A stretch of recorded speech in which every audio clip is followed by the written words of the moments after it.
Hi everyone, it's Tran Bowie and it's Friday. So we are going to wrap up the week and start the new week by getting in some exercise. Now more than ever, people are looking for something to do to work out their bodies and their minds. Nothing is better than yoga, and we are here at Peach Out Power Yoga. This class is always packed, and it's because of this dynamic lady here. This is Patton. She is the owner and trainer. And I love following your posts because it's so energetic and people actually show up, especially during a time when we keep talking about, just resting and not being motivated. Why do you think people want to be here? Oh gosh, there's a lot of reasons. Obviously they're here for the physical practice, but honestly this is a special place. We have a great clientele and a great community of people, and they love to be here for the social aspect as well, but for the physical practice and for our teachers, and we have an amazing staff. So I think that combined, it's a great community and people just love to be here. So and I think that's the key. I mean, we can go anywhere to work out, but if we feel a connection with absolutely. the people and we have those accountability partners and it's fun, then we'll keep coming back. Absolutely. Yeah. So take a look. These are the people who keep coming back. Hi, everyone. So, Karen, we're wearing masks. Social distancing and being safe is very, very important, are very important for you. So in the class itself, do your clients wear masks? We wear masks in and out of class, but during hot yoga, the World Health Organization does not recommend we wear a mask during hot yoga. It can actually hinder your practice. So we wear our mask in and out of class, but not during our practice. That can actually create other issues. Wow. So we ask that they take them off during class.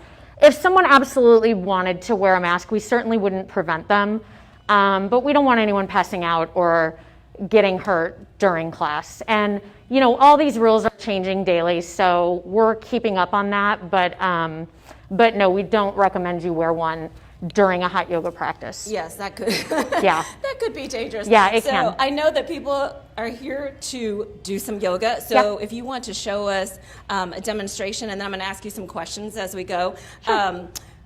First, talk about why yoga. Why do you think people like it so much? I feel like what's so great about it is it does work your body, but it's also your mind, especially now that's so important. Absolutely. I think a lot of things are changing in the world right now. So, people come here for a physical practice, which they get. We have everything from non-heated to heated power classes. So, for people who maybe just want to stretch, we have yin classes. We really have a wide variety of things. We don't offer just yoga. We have fitness classes as well. But if you're coming here for a physical workout, you can get that. If you're coming here for something a little bit more for your mind, there's yin or restorative classes as well. And not that the hot power classes aren't for your mind as well, because they are, but I think you're getting a physical workout and as well as a mental. We laugh that yoga is your therapy, right. And I absolutely believe that, especially during this time. I think that people need an escape. They need something to do, which is why we are trying to offer outdoor classes and other solutions, because people need to get out. They need to move. They need to have some kind of connection. So, So let's do a demo. Okay. What are some? Okay, I have to say I have done yoga before. But no handstands for me unless you have spotters and an ambulance standing by. Right. Okay, so show us a typical class. What is something that just about anybody like me can do? Actually, I'll show you just a few fundamental poses. I think a lot of people walk into a yoga class and a teacher will call. I'm actually going to take this off for a second, if that's okay. Yes, please, because we'll spot a lot of teachers will call a pose, and they'll assume that people know what they're doing. So, for example, a child's pose, and then nobody knows, what that is, but nobody will know how to do it. So if you guys could come to tabletop position, we're gonna, so place your shoulders over your wrists, untuck your toes, and now push your hips back and rest your hips onto your ankles. Now your arms can be in different positions in child's pose, but we're gonna walk our fingertips to the top of the mat with your palms facing down. So in yoga, you will often find classes starting in child's pose. And we sort of start here as a way to come to our mats. Your eyes are closed, you're sort of calming yourself and deciding what your intention for the day is, and you're starting to breathe. This is also a stretching pose. So you take a deep breath in, you kind of expand your back, exhale and melt into the mat. So let's actually do that a couple times. So take a deep breath in and exhale it out. So normally this type of breathing is done with your mouth open. Right now, we recommend you keep your mouth closed and you breathe in through your nose and out through your nose, which is what we do during the actual physical practice, which is called your Ujjayi breath. So let's do 2 more breaths like that, guys. Take a deep breath in, expand your back, and exhale it out. 1 more breath like that. Inhale and exhale. Now, child's pose, we also come back to this pose throughout our practice, and it's also a resting pose. So perhaps after a rigorous sequence, we will come back here and take a rest. So I personally think this is one of the most important poses in our yoga practice. Okay. So let's ground your hands into the mat, separate your fingers, tuck your toes, lift your hips, and let's come to downward facing dog. So I'm pretty sure that everyone in the world has heard the term downward facing dog.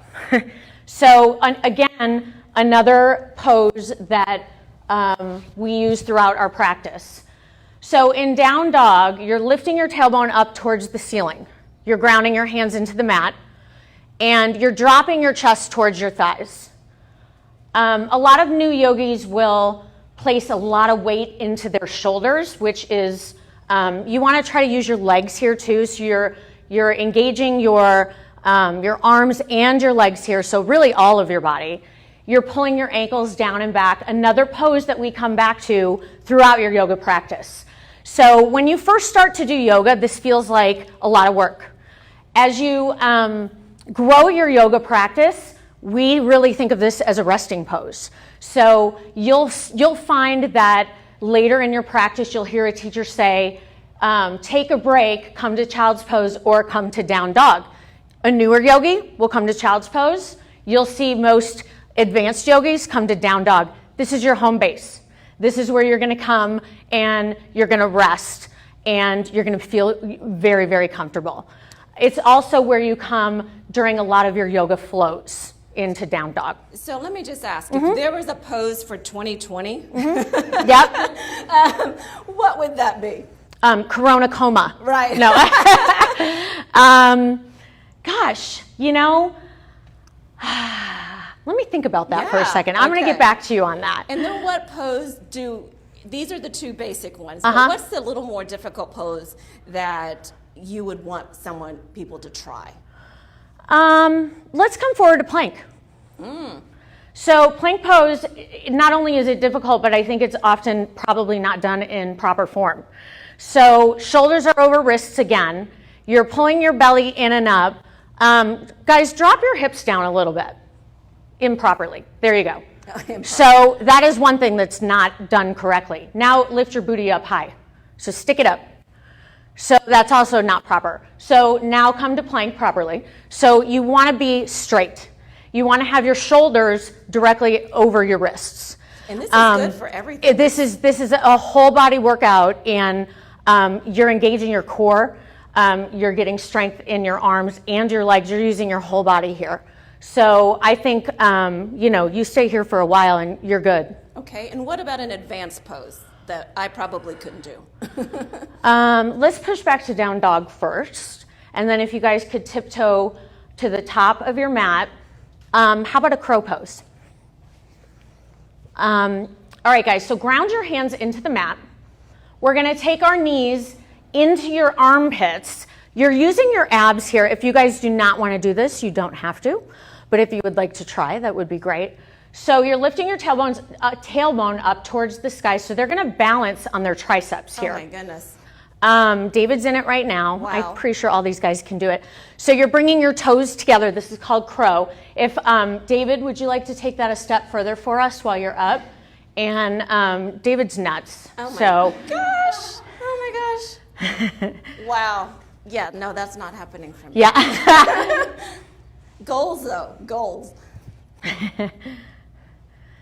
And then when you guys are done, if you want to come to seated, so cross your legs. And you So- can bring your hands to your heart and just hang there. Yeah. You know, one of the most common things we hear, and I've said it too, is like, I'm not flexible, I can't do this, Right. I can barely like pick up a pencil off Yes. the ground. What do you say to that? So, Can we so get to someone where David- just said that to me in the lobby. I hear it all the time. That's why you come to yoga, first of all. I teach yoga, and I would not consider myself super flexible. So you come to yoga to increase your flexibility. You do not have to be flexible to do yoga. So yoga is about, increasing your flexibility and increasing your strength. It's a reason to come here, and you don't come to yoga because you're good at yoga. You come to yoga to learn, and there's no judgment here, and it's trying new things and learning new things. I love that. I love yeah. that. And something new that Karen is doing is she's taking her classes outdoors. This is so important because there are people who, one, they want to be outside, and two, they're concerned about social distancing. So do not go away. In just a few minutes, we're going to move this class outside, and I'm going to show you how she does it. Stick around.